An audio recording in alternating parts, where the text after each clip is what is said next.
रहे थे, विदुर जी आए, देखते क्या है कि पूरी हस्तिनापुर नगरी तो दुल्हन की तरह सजी हुई है। जगह जगह तोरण द्वार बंधन बार बंधे हुए थे। दौड़े दौड़े अपनी पत्नी मृदुला के पास गए। अरे देवी, अरे मृदुला, तुम्हें पता है आज हमारा कन्हैया शांति दूत बनकर हस्तिनापुर नगरी में आ रहा है। अच्छा, हस्तिनापुर में आ रहा है? हाँ, आज हस्तिनापुर में आ रहा है। पूरी हस्तिनापुर नगरी दुल्हन की तरह सजी हुई है। मृदुला कहने लगी, स्वामी अब आप मंत्री तो रहे नहीं, कन्हैया को कैसे देखोगे, कन्हैया से कैसे मिलोगे? बोले चिंता नहीं, मैं कन्हैया को देख पाऊं इसकी कोई परवाह नहीं। अरे भैया, मैं नहीं देख पाया, पर मेरी कन्हैया की तो हजारों आंखें हैं। शास्त्र शीर्षा पुरुषः सहस्त्राक्षः सहस्त्रपातः, मेरी कन्हैया की तो हजारों आंखें हैं। मैं गोविंद को देख पाऊं चाहे ना देख पाऊं, मेरा लाला तो मुझे देख ही लेगा, मेरा कन्हैया तो मुझे देख ही लेगा। और आज जैसे ही आज विदुर जी अपनी महल की अटारी की सबसे ऊपर वाली अटारी पर खड़े हुए हैं। जगह जगह तोरण द्वार सभी अपने अपने हाथों में फूलों की मालाएं, फूल थाली में लेकर के खड़े हुए थे। जैसे ही कन्हैया आएंगे उनके ऊपर हम पुष्प बरसाएंगे। और हमारे विदुर जी तो एक खंबे से सिर लगाकर खड़े हैं, पास में मृदुला खड़ी हैं, विदुरानी खड़ी हैं। और जैसे ही कन्हैया आए एक बहुत बड़े रथ में जोर जोर से जयकारे लग रहे थे, फूल बरस रहे थे, लेकिन हमारे कन्हैया ने ये नहीं देखा कि कौन फूल बरसा रहा है। हमारे गोविंद ने ये नहीं देखा कि कौन पुष्प वर्षा कर रहा है।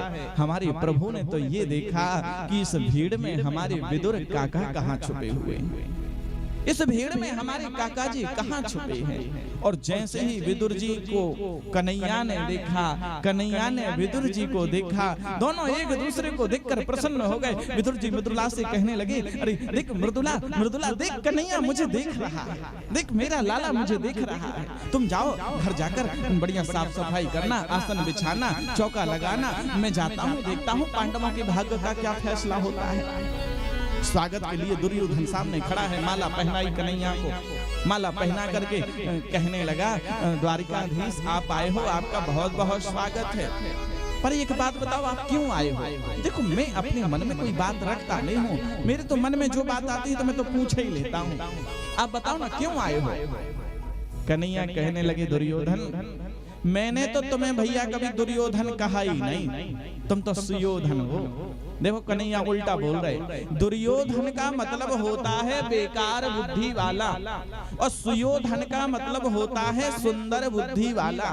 तो भैया मैंने तो तुम्हें कभी दुर्योधन कहा ही नहीं, तुम तो सुयोधन हो। देखो मैं ये नहीं कहता कि तुम पांडवों को आधा राज्य दे दो,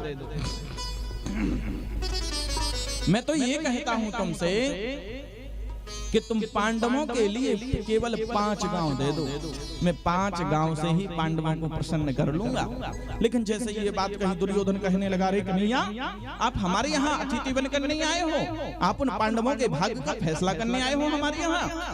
अरे मैं तो आप 5 गांव देने की बात कर रहे हो। कन्हैया सुजिग्रही नहीं विदास्यामि बिना युद्धेन केशव, हे केशव मैं उन पांडवों को बिना युद्ध के एक सुई की नोक के बराबर भी जमीन नहीं दे सकता, और आप 5 गांव देने की बात कर रहे हो। मैं उनको एक सुई की नोक के बराबर भी जमीन नहीं दूंगा। और जैसे भैया इतने में तो यहाँ पे पीछे सखनी मामा खड़ी थी, हाथ पकड़ लिया, दबा दिया। अरे मूर्ख, इनसे ऐसी बात नहीं करते, जल्दी से इनको अपने पक्ष में करो, ऐसी बात नहीं करना चाहिए इनसे। अब तो ये खिलखिलाकर फिर हंसने लगा। देखो कन्हैया मैं तो अपने मन में कोई बात छिपाता नहीं हूँ, मेरे तो मन में जो बात आती सो मैं तो बोल ही देता हूँ। तुमको पता है मेरी माँ कितनी बड़ी पतिव्रता है? हाँ, तुमको पता है कन्हैया मेरी माँ कितनी बड़ी पतिव्रता है? मेरी माँ ने आपके लिए, उनको जब पता चला कि आप आ रहे हो, तो उन्होंने 56 प्रकार के व्यंजन बनाए हैं। कन्हैया कहने लगे, मन ही मन सोचने लगे, हमें पता है तुम्हारी माँ कितनी बड़ी पतिव्रता है, पतिव्रता का मतलब क्या होता है? बोले पत्नी को यदि पता चले कि पति एक पैर से लंगड़ा है तो पत्नी उस पति का सहारा बनती है। ऐसा नहीं करती कि पता चला कि पति एक पैर से लंगड़ा है तो श्रीमती जी दोनों पैर तोड़ के बैठ गए। ये पतिव्रता के लक्षण है क्या? अरे तुम्हारी माँ को पता था तुम्हारे पिता महाराज अंधे हैं तो तुम्हारी माँ को तुम्हारे पति की आंखें बनना था, तुम्हारे पिता महाराज की आंखें बनना था। कि पता चला कि पतिदेव पहले से अंधे हैं, सो खुद भी पट्टी बांध कर बैठ गई। ये पतिव्रता के लक्षण हैं। कन्हैया कहने लगे दुर्योधन, भोजन तो भैया दो परिस्थिति में होता है, आज तो मैं भोजन कर ही नहीं सकता। भोजन केवल दो परिस्थितियों में होता है, या तो भोजन करने वाले के पेट में भूख हो तो भोजन का प्रश्न उठे, या फिर भोजन कराने वाले के मन में श्रद्धा हो। तुम्हारे मन में श्रद्धा नहीं, हमारे पेट में भूख नहीं, इसलिए भोजन का तो कोई प्रश्न ही नहीं उठता। और आज तो मैं भोजन कर ही नहीं सकता। क्यों? क्योंकि आज तो मेरा विदुर काका की यहाँ निमंत्रण है। और जैसे ये बात कही, विदुर जी वहीं बैठी थी। मैंने कब कह दिया इनसे कि मेरे घर आना? मैंने तो इनसे कहा ही नहीं। कन्हैया बोले मैं जो कहता हूँ मैं ठीक कहता हूँ, तुम तो बैठी रहो यहीं पे। अब विदुर जी मन ही मन सोच रहे घर में भैया कुछ व्यवस्था भी तो होना चाहिए। तो तुरंत सभा से उठे और दौड़ लगा दी बाजार की ओर। I am going to market. कहीं से मिश्री खरीद रहे, कहीं से माखन खरीद रहे। मेरे लाला को माखन बहुत प्रिय है, मेरे कन्हैया को मिश्री बहुत प्रिय है। और जिस प्रकार भक्त की नजर में भगवान का जो घर होता है वो मंदिर के समान होता है, उसी प्रकार भगवान की नजर में एक भक्त का घर मंदिर के समान होता भैया। और आज भगवान चरण पादुका पहन करके विदुर जी के यहाँ नहीं है, नंगे पैर ही दौड़ लगा दिए भैया, नंगे पैर दौड़ लगा दी। और जब नंगे पैर दौड़ लगा दी, जाकर के साकर को खटखटाया। अरे ओ विदुरानी, अरे ओ काकी, ने दरवाजा तो खोलियो।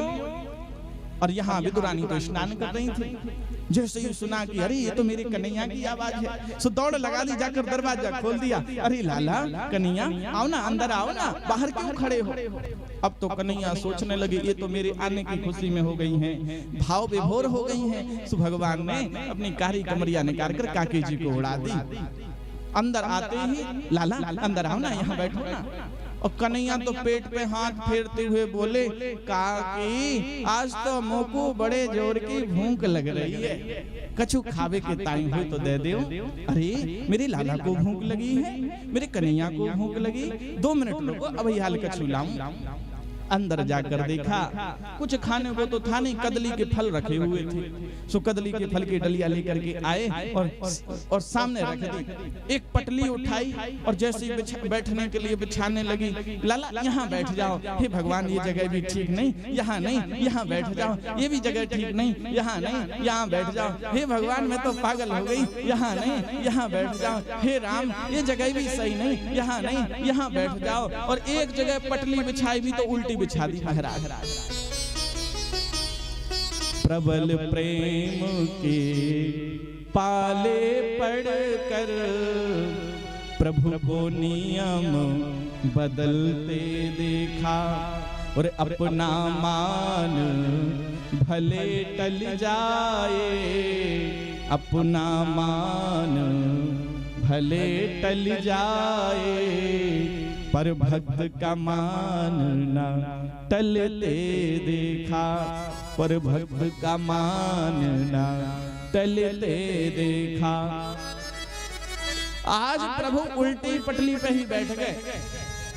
अब फिर काकी जी से कहने लगे, काकी जी अब तो खावे के ताई कछु दे दो। लाला कछु है तो ना लाला, अब जे कदली के फल रखे, केला रखे, जिन्हें ही पाए ले। पत्तल भी बिछाई महाराज तो उल्टी बिछा दी। अब केले का छिलका उतार उतार कर पत्तल में रखती जाती हैं, कदली का जो फल होता है वो दूर फेंक देती है। कन्हैया वही छिलका बड़े भाव से उठाते हैं और पाते हैं, फिर छिलका पाते हैं, उठाते हैं। काकी जी ये फल तो बहुत मीठा है। लाला मीठा है ना, जरूर मीठा होगा, मैं अपने हाथ से सेवा करती हूँ। हाँ अब देखो तुम्हारे काका जी आ ही रहे होंगे। बस कन्हैया ने 1 नहीं 2 नहीं 3 नहीं 4 नहीं, पूरे तकरीबन 35 छिलके खा लिए केले के। कितने खा लिए? 35 छिलके। और तब इतने में कन्हैया विदुर जी आगे साकर को खटखटाया, अरे मृदुरानी, अरे ओ मृदुला। कन्हैया लगता है काका जी आ गए तुम्हारे।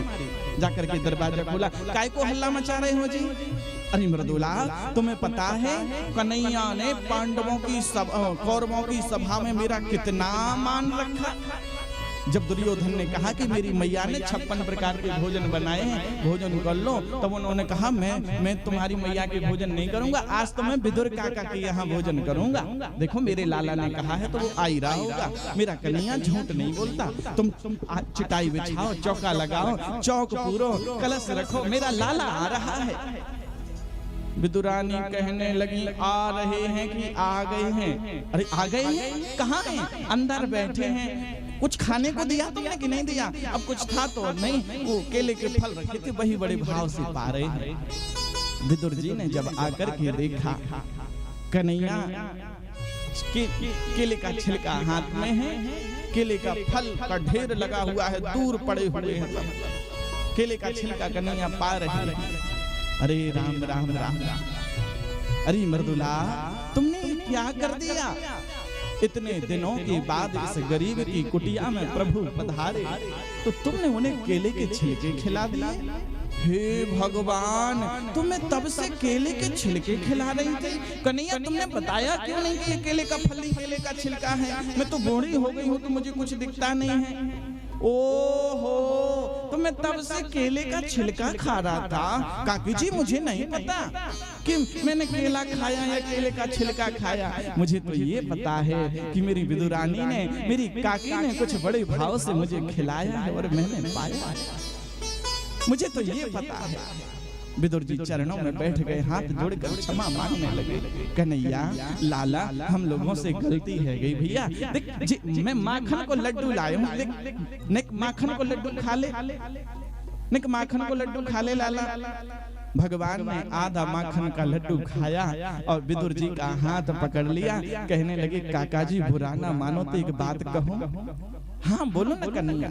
काका जी, जो स्वाद उस केले के छिलके में आ रहा था वो इस माखन के लड्डू में नहीं है। क्यों?